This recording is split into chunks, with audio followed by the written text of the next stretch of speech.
Nakts stundās dažkārt rodas inovatīvas un vērtīgas biznesa idejas. Par to ir pārliecinājies siguldietis Krists Kariņš, konkursa Radi Siguldai uzvarētājs. Ideja par jaunu turisma aplikāciju viņam radusies pēkšņi, tāpēc uzreiz sazinājies ar draugu Aleksandru, kurš ideju novērtējis atzinīgi. Tad arī abi kopīgi nolēmuši piedalīties konkursā. Ideja vienkārši turisma aplikācija, kas turistam atvieglos ceļošanu uz Siguldu un Siguldas apceļošanu. Teoretiski viņš no Londonas varēs atķeksēt aplikācijā, kuras apskates objekts viņš vēlēsies redzēt, un šī aplikācija izstrādās viņam maršrutu. Kā norāda Krists, aplikācija būs ļoti vienkārša un saprotama. Turklāt to izmantojot turistam nebūs nepieciešams gids.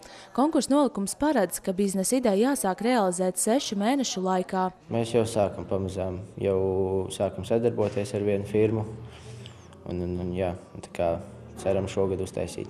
Krists vērtē, šis konkurss ir lieliski iespēja kā jaunietim spērt pirmos soļus uzņēmējdarbībā, kas nevienmēr ir vienkārši, jo nereti pietrūkst uzņēmības, drosmes vai līdzekļu. Konkurss Radi Siguldai norisinās pirmo reizi, un kā norāda Siguldas novada uzņēmējdarbības atbalsta punkta vadītāja, tas rīkots, lai jaunieši saprastu, ka arī paši sev var būt darba devēji un radīt darba vietu iespējams arī kādam citam. Ja mēs runājam ar uzņēmējiem, un to var arī lasīt presē, ka šobrīd vispār pietrūkst idejas, ir brīvi naudas līdzekļi, un arī uzņēmēji paši atzīst, ka viņi būtu gatavi investēt. Nauda ir, bet nav tādu inovatīvu ideju, kurās viņi būtu gatavi tiešām ieguldīt, zinot, ka kaut kādā laika periodā viņi saņems atpakaļ peļņu.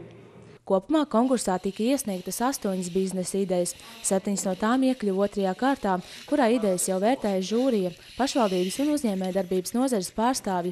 Nākamo konkursu plānots organizēt rudenī, bet pašlaik jaunieši vēl var iesaistīties un realizēt savas idejas jauniešu iniciatīvu projektu konkursā, kurā vienam projektam iespējams iegūt līdz 200 eiro lielu pašvaldības līdzfinansējumu.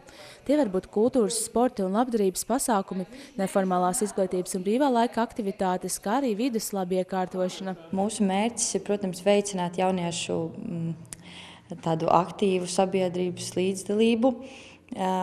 Ir mērķis arī viņiem parādīt to, ka ir iespējas tepat Siguldā iegūt finansējumu saviem projektiem. Jebkurš jaunietis, kurš grib kaut ko jaunu un interesantu Siguldā izveidot vai pats priekš sevīm vai priekš jauniešu iniciatīvu centru, to droši var darīt. Un mēs arī dodam konsultācijas un palīdzam uzrakstīt un atrast šos te jauniešus līdzīgi domājušos, lai izveidot šīs te grupas un lai varētu attīstīt šos te projektus. Konkursa pieteikumi jāiesniedz līdz 7. martam. Līdz šim savas idejas pieteikuši jau 7 jaunieši, kuri interesēs par video filmēšanu un montāžu, multimēdijiem, kā arī brīvā laika pavadīšanas iespējām.